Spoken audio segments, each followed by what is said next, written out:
박세희입니다. 요즘 김장철이라 그런지 어깨에 통증을 호소하면서 병원을 찾는 분들이 많다고 합니다. 그런데 특히 평소에 당뇨가 있으신 어머님들 특별히 주의하셔야 할 것 같아요. 당뇨 질환이 있는 경우에 50견 위험이 5배 정도가 높다고 합니다. 어떻게 보면 이 역시 당뇨 합병증이라고 볼 수 있을 것 같은데요. 당뇨 모르면 병이 되고 알면 낫습니다. 오늘도 최수봉 교수님과 함께 당뇨에 대한 이야기 나눠볼 텐데요. 평소에 궁금한 점 있으셨던 분들 샵 3772번으로 문자 주시면 방송 중에 저희가 고민 해결해 드리도록 하겠습니다. 자, 그럼 교수님 자리에 모셔볼게요. 교수님 안녕하세요. 안녕하세요. 갑자기 눈이 캄캄해지거나 다리가 붓고 또 입안이 헐고 이런 경우 대수롭지 않게 넘기는 경우가 참 많은데요.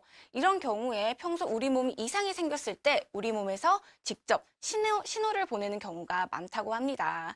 건강 염려증도 물론 문제지만 이렇게 우리 몸에 이상 증상이 생겼는데 무시하고 무관심하게 대처하는 것이 더 큰 문제인 것 같은데요. 그렇다면 교수님, 우리가 당뇨병에 걸렸을 때 어떤 증상이 나타날까요? 여러 가지 상태에 따라 다르죠. 일반적으로는 이제 좀 피곤하고, 물도 많이 먹고, 또 소변도 자주 보고, 또 어떤 사람은 식사를 많이 하는데도 몸무게 빠지고, 그리고 단지 피곤하고 나른하고 그런 경우들이 있어요. 그러니까 그러니까 심하게 문제가 있다고 생각 안 들 때가 많이 있죠. 네, 당뇨 증상으로 대표적인 것, 다식, 다음, 다뇨 이렇게 3가지 꼽아주셨는데요. 이 3가지 증상이 특별히 나타나는 이유가 따로 있나요? 네, 이걸 잘만 이해하시면은 네. 당뇨병 치료하는데 아주 효과적일 거예요. 그래서 아마 이 당뇨병은요, 음식 먹은 것이 우리 몸에서 살로 안 가는 병이에요. 그 부분을 잘 알아야 되는데, 한번 이 슬라이드 보면요. 네. 어떻게 됐냐면은 우리가 음식을 먹으면은 소화돼가지고 피 속으로 포당이 들어오게 돼 있어요. 이 피는 오목을 돌면서 포당이 연료예요. 이 영양분이 우리 몸속에 들어가가지고 힘이 되고 살이 돼야 되는데, 그때 필요한 것이 췌장에 나오는 인슐린입니다. 그러니까 정상 인슐린이 잘 나오니까 피 속에 있는 연료가 우리 몸에서 잘 타니까 기운도 세고 힘도 세고 아주 건강하게 살 수 있죠. 몸을 유지하고. 근데 당뇨병은 췌장이 망가졌으니까 혈당 올라가고 힘이 빠지고 이런 거죠. 네. 소변이 많이 나오고 많이 먹고. 예. 당뇨가 무서운 이유가 이 합병증 때문이잖아요. 당뇨 합병증 때문에 실명이 됐다는 이야기 굉장히 많이 들어봤는데 이 평소에 안과 검진을 자주 정기적으로 받으면 좀 실명의 위험에서 벗어날 수 있지 않을까요? 그런 것 같지는 않아요. 왜 그러냐 하면은 네. 안과는 안과 고유의 병이 있지만은 네. 이 당뇨병은 당뇨병으로 인한 망막증은 안과의 고유병이 아니라고 볼 수 있죠. 왜냐하면 이건 당뇨병에 생긴 2차적으로 생긴 눈의 합병증이죠. 당뇨병 치료를 잘하는 것이 망막증 치료의 지름길이죠. 눈의 망막증 일부 망막이 죽어버려요. 혈관이 막혀요. 그래가지고 일부가 기능 안 하니까 이렇게 필름이 손상된 것처럼 까맣게 보이죠. 저게 전체가 다 망가지면 정말 실명이 되죠. 실명되는 환자들 많이 있습니다. 그래서 이 당뇨병의 망막증을 우리가 어떻게 하면 좋겠느냐. 그래서 기존의 치료 방법으로는 기존의 인슐린 치료 방법, 또 먹는 약도 마찬가지예요. 망막증이 약 10년, 이제 7, 8년까지 가면 60% 눈에 망막증 오는데, 인슐린 치료라고 하는 새로운 치료 방법은 훨씬 적게 와요. 저 양쪽 다 보면요. 그래서 망막증이 훨씬 적게 되는 거죠. 그럼 살짝 이제 망막증이 진행된 상태에서 인슐린 펌프 치료를 받으면 호전이 될 수 있는 건가요? 그렇죠. 우리가 몸이 망가지는 데는 네. 당뇨병 치료를 잘못한다 해도 금방 다 망가지는 거 아니거든요. 일부만 망가지는 거, 서서히. 네. 그러니까 조금 망가져 하면은 눈 하나도 망가지 않고 아주 정상 시력과 건강하게 완전히 날 수도 있는 거니까요, 눈도. 너무 망가진 다음에 네. 안과 가가지고 레이저 치료거나 이렇게 되면은 그거는 벌써 파괴 행위를 하고 있으니까 안 좋아지죠. 네. 어떤 것이 문제인지 근본을 잘 확인하고 그 치료 방법을 선택하는 것이 중요할 것 같습니다. 그런데 또 뿐만 아니라 이 실명 말고도 당뇨 합병증으로 제가 다리를 절단하는 경우도 많다고 많이 들어봤어요. 처음에는 발가락을 절단하는 걸로 시작해서 다리 전체를 다 절단하기도 하고 또 심해지면 다른 쪽 다리까지 절단하는 경우도 있다고 하던데 당뇨도 암처럼 이렇게 병이 번지는 건가요? 그렇게 보이겠네요. 말씀 네. 들어보니까. 왜냐하면 다리가 곪거나 잘못된 것은 하루아침에 된 것도 아니고, 그건 당뇨병 때문에 혈관이 막히고 또 면역 체계도 망가지고 작게 먹으니까 양식 좋아가지고 이미 그렇게 발전한 거예요. 그 환자들이 우리한테 왔을 때 혈당치가 200, 300이었어 하루 종일. 인수펌프 치료하니까 150이 정도 됐어요. 이렇게 되니까 어떻게 됐냐면 이 결과가 치료 결과 보면은 다리를 이제 안 자르게 됐다는 거죠. 그래서 다른 대학병원들 보면은 다리를 이 전체 이 다리 여기 짧다는 것이 한 60% 이상, 65%, 57%인데 우리가 인수 펌프 치료하고 있거든요. 그래서 이건 근본적인 치료니까 하면은 이 전체를 자르지 않고 발가락 끝이 조금 망가졌으면 발가락 한두 개만 자른 거 그것이 21%예요. 그러나 전체 다리를 잘라가지고 장애자 된 경우는 한 명도 없었다는 보고입니다. 인수펌프 치료는 정말 몸을 건강히 치료다라는 것이 미국 의사협회에서도 다 그 논문으로 발표하고 있는 거죠. 다리를 잃는다는 것은 정말 상상할 수 없는 고통을 수반할 것 같은데요. 많은 분들이 좋은 올바른 치료법을 선택하셔서 그 고통에서 벗어날 수 있었으면 좋겠습니다.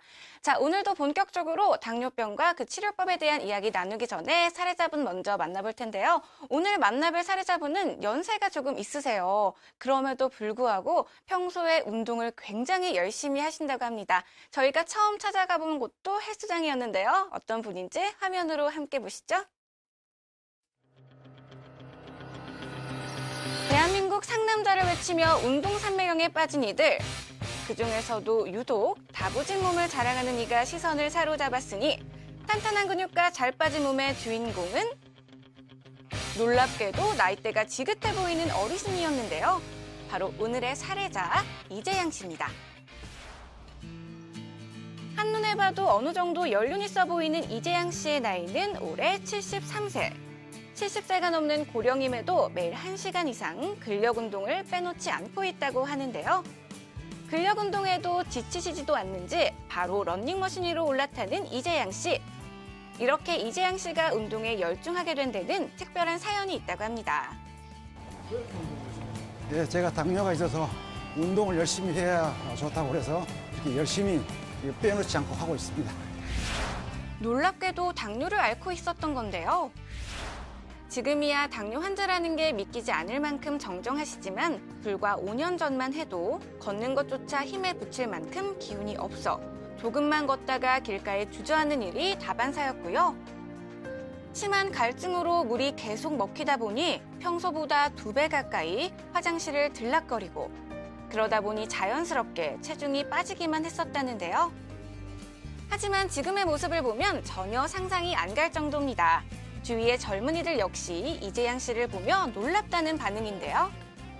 매일 운동 오시고요. 오셔도 엄청나게 열심히 하시고 일반 젊은 분들보다도 활기차게 운동을 하시고. 연세가 74세에 당뇨까지 지금 20년째 알게 되세요? 정말요?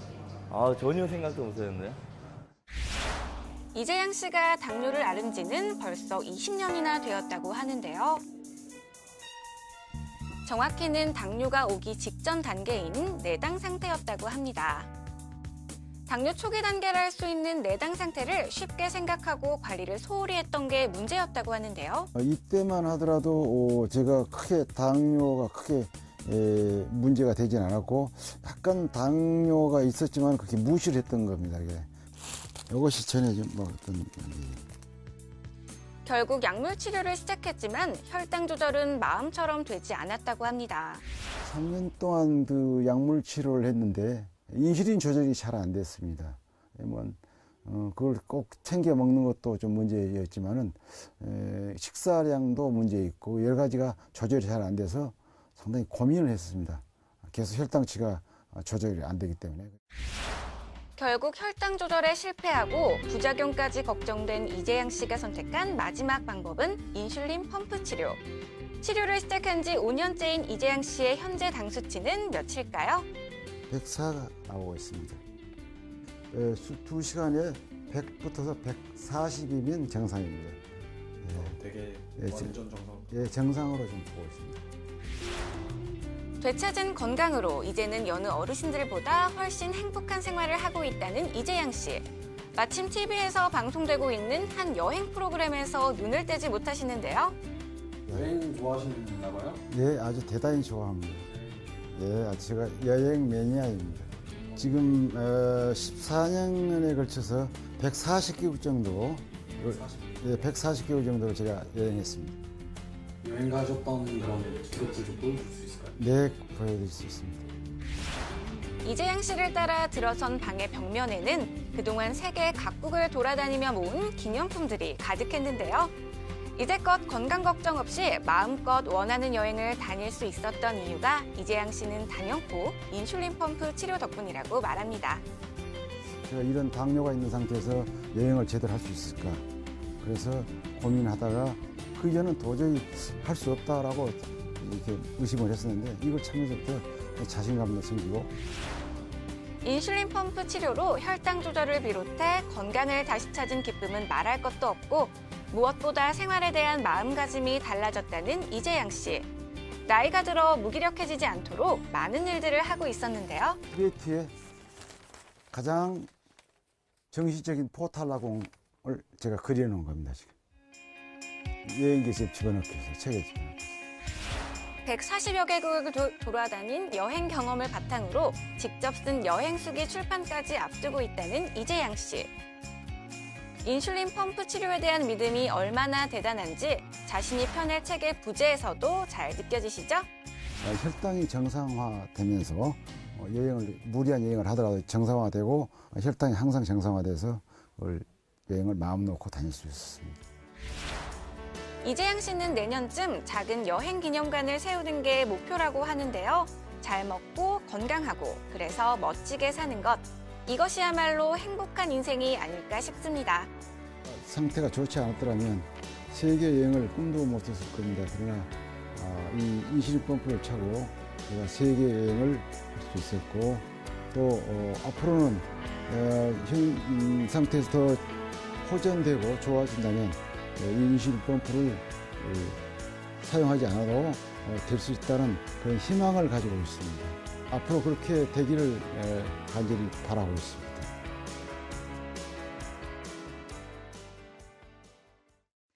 네, 이재양 씨는 정확히 말하면 당뇨가 아니라 내당 상태라고 하는데요.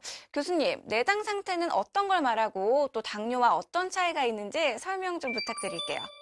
그러니까 우리가 내당능 장애 이런 것은 이제 당뇨병 되기 전의 상태, 완전히 정상 아니고, 그러니까 네. 당뇨병과 정상 중간 정도라고 애매모호한 표현이죠, 사실은. 그런데 이 환자는 이 전에 보면 당뇨병이 있었던 것 같아요. 아, 그래요? 그렇잖아요. 막 몸도 빠지고 소변도 자주 보고 그런. 그때 내당 장애가 아니었고 인슐린 펌프 달고 요새 좋아져서 체장 회복하니까 완전히 끝까지 가서 완치가 아니라 네. 이 정의상으로 내당 장애 중간 정도이다 이렇게 생각을 말씀하시는 거예요 보니까. 그래서 내당 장애라는 것은 정상은 아니지만은 굳이 당뇨병이라고 얘기하기에는 보다는 좀 작다 이런 중간 정도를 내당 장애라고 그럽니다. 네. 그렇다면요, 많은 분들이 걱정이실 것 같아요. 당뇨병 초기 큰 증상은 없는데 내가 어떤 치료를 선택해야 할지, 어떤 식으로 건강을 관리해야 할지 많은 분들이 궁금해하실 것 같은데요. 교수님, 이런 분들에게 한 말씀 해주시죠. 네. 당뇨병 치료는 이제 좋은 치료가 있고 또 이제 효과가 없는 치료가 있고 그렇죠. 맨 처음에 이제 운동시키고 막 그러잖아요. 근데 사실은 당뇨병이 운동 때문에 운동이 부족해 당뇨병이 된 건 아니니까 그 근본적인 원인이 아니고 췌장 인슐린 부족한 건데 맨 처음에는 먹약을 치료하죠. 먹약 치료하게 되면은 혈당은 즉시 떨어지지만은 피해가 있죠. 췌장 기능이 점점 망가져요. 그래서 점점 혈당이 높아지게 되고 맨 처음에 반알 먹는 약이라는 게 막 먹다가 췌장 망가지니까 한 알, 두 알, 세 알 이렇게 점점 늘어나게 되죠. 이제 이분도 좀 그랬던 것 같아요. 나중에 막 그런데 이제 좋은 치료 방법이 뭐냐 하면은 당뇨병이 췌장의 기능이 떨어진 거니까 췌장 회복시키는 방법 하면 되니까 인공 췌장기 치료, 인슐린 펌프 치료, 이 환자 인슐린 펌프 치료라고 있잖아요. 네. 하는 경우에는 이렇게 췌장 기능이 회복을 하게 됩니다. 근데 여기서 보면은 맨 꼭대기가 1년 이내 온 사람은 회복이 굉장히 빨라요.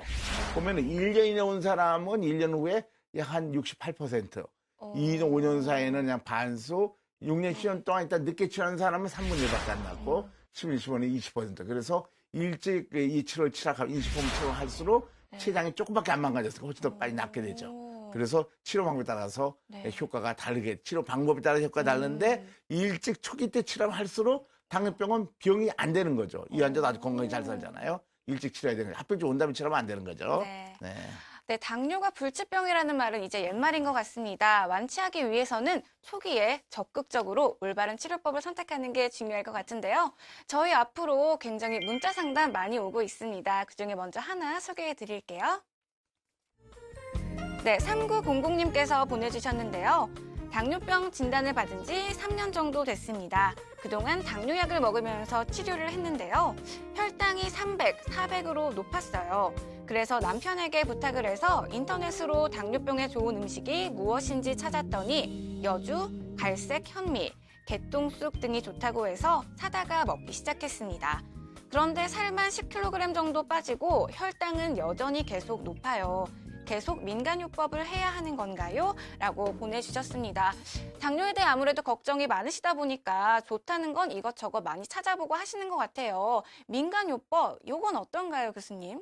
민간요법은 민간요법이죠. 어, 아니, 지금 이분도 잘 네. 얘기했네요. 네. 예, 이제 먹약을 먹고 있었는데도 치료가 안 되니까 네. 혈당 3, 400이니까 음, 민간요법 뭐 여기 아까 보니까 요즘 뭐 쭉 네. 나와 있는데 뭐 이런 것들은 과학적인 치료가 아니죠. 이런 것들은 그렇죠. 혈당은 일시적으로 떨어뜨리긴 떨어뜨리지만은 네. 당뇨병의 근본 원인을 치료하는 거 아니에요. 오. 혈당을 떨어뜨리는 데는 가장 쉬운 방법이 네. 소화를 저해시키거나 음식을 적게 먹으면 혈당은 떨어져요. 아, 그렇잖아요. 그건 당뇨병의 원인은 점점 나쁜데도. 네. 그런데 지금 그렇게 하고 나서도 혈당이 계속 높다 그러면은 네. 치료 방법이 잘못되고 있다는 건 확실한 거죠. 민간요법 하는 경우에는 네. 손해보는 경우가 많이 있습니다. 조심하셔야 돼요. 체중이 10kg이나 빠지셨다고 해요. 그런데 보통 초기에 병원에서 보면 식이요법을 하세요, 운동을 많이 하세요, 이런 경우가 많거든요. 그런데 몸무게가 계속 빠지는데 식이요법을 하는 게 왜 그런 건가요? 운동을 굉장히 많이 해요. 그러니까 하루 종일 운동하다가 시간 다 보는 것 같아요. 그 몸무게 한 정도로? 10kg, 20kg 빠졌는데 네. 좋아해요. 혈당 떨어져. 근데 아. 내가 보기엔 상당히 걱정스러워요. 네. 불건강한 상태예요. 일도 못 할 것 같아요. 네. 이거는 당뇨병의 올바른 치료가 아닙니다. 어허. 잘 먹으면서도 영양소를 좋게 하는 치료를 해야 네. 되는 것이죠. 그래서 그렇게 된 이유가 뭐냐 하면은 소수의 당뇨병 환자들은 아. 비만이 많은 당뇨병 환자라서 너무 비만하니까 운동이나 이런 걸 해가지고 좀 줄이자는 것을 서구 의사들은 강조하지만은 한국은 달라요.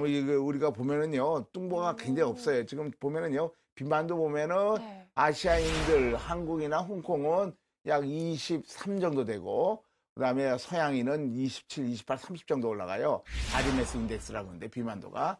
그래서 영 다른 당뇨병이기 때문에 운동을 많이 하고, 그러면은 안 되고, 또 몸무게 빠지기 위해서 음식량을 줄인다는 것은 영양실조가 와가지고 근육도 다 놓고 그래서 합병증이 더 많이 올 수가 있는 거죠. 그래서 정말로 올바른 치료, 근본적인 치료를 해야 되는 거죠.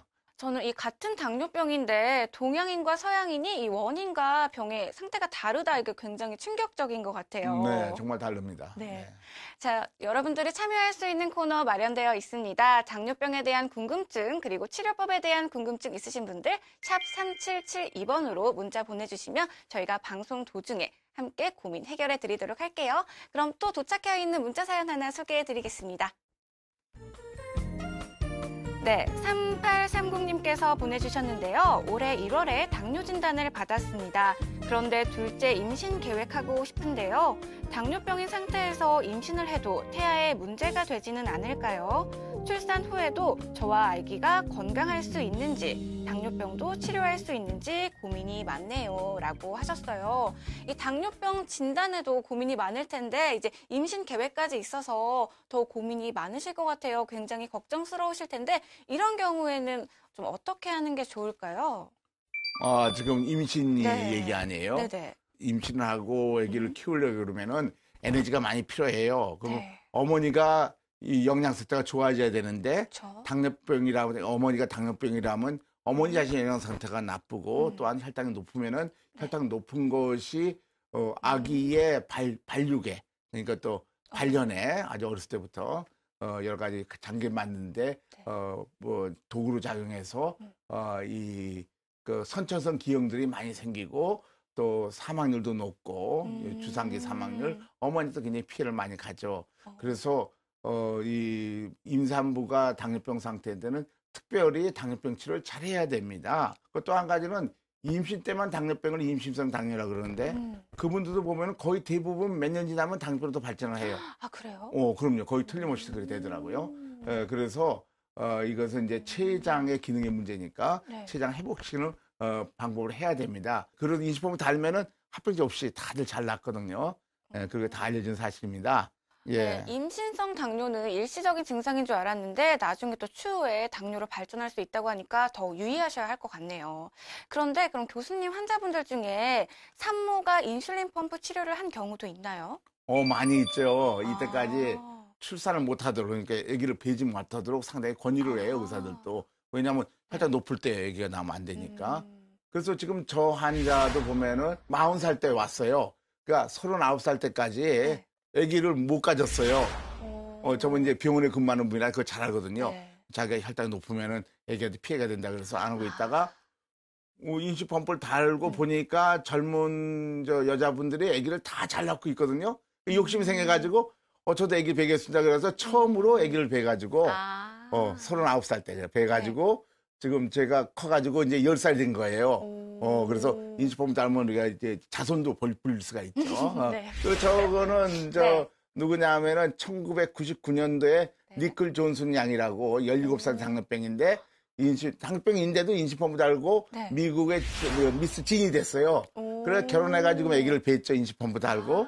그래가지고 아기를 낳았어요. 아기를 낳아가지고선 이렇게 지금 건강하게 박사학위도 되고. 이게 아주 세계적으로 유명한 일입니다. 네. 여기 젊은 여자들이 많이 있습니다. 오, 네, 그래요? 다들 그렇게 잘해요. 네, 인슐린 펌프 치료, 당뇨 더 이상 불치가 아니다, 완치가 가능하다, 이런 희망을 열어준 치료 방법이라 많은 분들이 관심을 가져주고 있는 것 같습니다.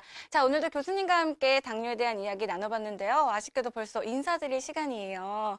다음 주에도 더욱더 우리 당뇨 환자분들에게 희망을 줄 수 있는 이야기 전해주시길 바라면서 교수님 여기서 인사드리도록 하겠습니다. 감사합니다. 감사합니다. 네. 네, 요즘 연말이라 술자리가 참 많죠. 그런데 이럴 때일수록 우리 당뇨 환자분들 더욱더 조심해야 합니다. 그리고 뿐만 아니라 내장능장의 판정을 받으신 분들도 연말 술자리 조심해야 하는 거 꼭 기억하시고요. 건강하게 연말 보내시길 바라면서 저는 여기서 이만 인사드리도록 하겠습니다. 시청해주신 여러분 감사합니다.